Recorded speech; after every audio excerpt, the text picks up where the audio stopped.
அனைவருக்கும் வணக்கம். செப்டம்பர் 21 அன்று சூரிய கிரகணம் வர இருக்கிறது. சூரிய கிரகண நேரத்தில் நாம் என்னெல்லாம் செய்யணும், எதையெல்லாம் தவிர்க்க வேண்டும் என்பதை பற்றி இந்த பதிவில் பார்க்கலாம். 2025ஆம் ஆண்டு 2 சூரிய கிரகணம் 2 சந்திர கிரகணம் வர இருக்கிறதா ஏற்கனவே சொல்லப்பட்டது. அதில் ஒரு சூரிய கிரகணம் முடிஞ்சிருச்சு, அடுத்த சூரிய கிரகணம் தான் இப்போ வர இருக்கிறது. சூரிய கிரகணம் இந்தியாவில் தெரியாது, மற்ற நாடுகளில் தெரியும். சூரிய கிரகணம் செப்டம்பர் 21, 2025 ஞாயிற்றுக்கிழமை இந்திய நேரப்படி இரவு 11 மணிக்கு தொடங்குது. செப்டம்பர் 22ஆம் தேதி அதிகாலை 3 மணி 23 நிமிடங்களுக்கு முடிவடைகிறது. சூரிய கிரகணம் எந்த நாடுகளில் தெரியும் அப்படின்னா, Europe, Africa, Australia, America, New Zealand, Pacific பெருங்கடல் என்ற பல நாடுகளில் தெரியறதுக்கு வாய்ப்பு இருக்குது அப்படின்னு சொல்கிறாங்க.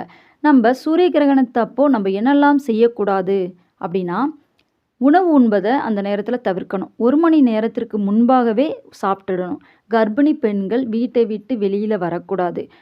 முடிந்த வரைக்கும் அந்த நேரத்தில் வெளியில் செல்றதை தவிர்க்கணும். எல்லாருமே வீட்டில் பூஜை அறையை மூடி வைக்கணும். வீட்டில் தண்ணி பாத்திரம், அரிசி பானை இதிலெல்லாம் தெர்ப்பை பில் உங்களுக்கு கிடைச்சா கொஞ்சமாக போட்டு வைங்க. அது ரொம்ப நல்லது. சூரிய கிரகணம் தாக்கம் நம்ம வீட்டில் இல்லாமல் இருக்கும். அதற்காக தான் தெர்ப்பை பில் போட்டு வைப்பது. சூரிய கிரகணம் முடிந்த பிறகு வீடை சுத்தம் செஞ்சுருங்க, தொடச்சிருங்க.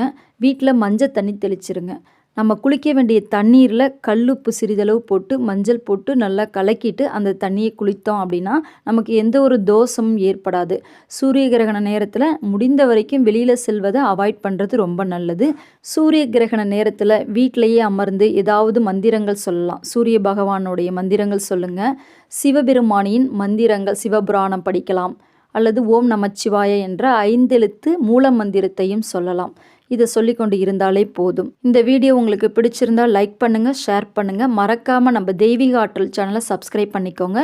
மீண்டும் அடுத்து ஒரு நல்ல பதிவுடன் நான் உங்களை சந்திக்கிறேன். நன்றி. வாழ்க வையகம், வாழ்க வளமுடன். நன்றி, வணக்கம்.